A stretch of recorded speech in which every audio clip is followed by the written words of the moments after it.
I think that as Kentuckians, it's also interesting to see that they all understand that this is a land-grant institution, and you can define what land-grant means. You know, obviously it means that when the Morrill Act was passed, that states established these universities. But what has come to be understood by most people is that it means that we have a commitment to this place.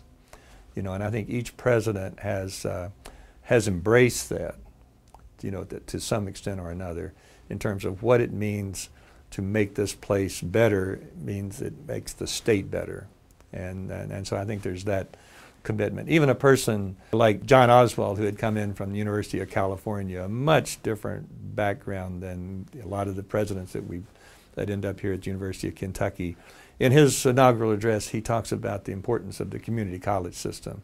He saw UK's role as a statewide mission to provide education. He knew that the challenge in Kentucky, as it was when Patterson was here and as it continues to be today, is how do we educate our young people in Kentucky? And he saw the community colleges as a way to do that. So even a person coming in from the far outside, you know, sort of picks up on that. And of course, President Todd made his phrase Kentucky Uglies famous. I mean, he never, to his credit, stopped talking about Kentucky Uglies in a way that was not a put down of the state, but an important way of saying what the University of Kentucky meant to making the state better.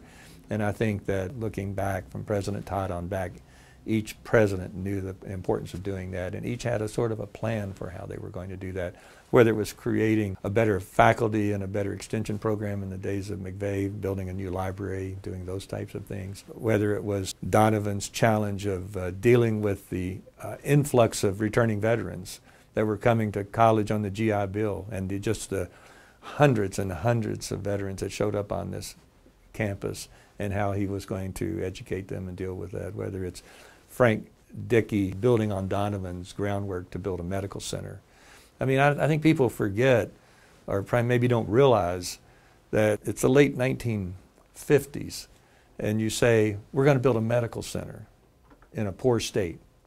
You know, that's hard to do.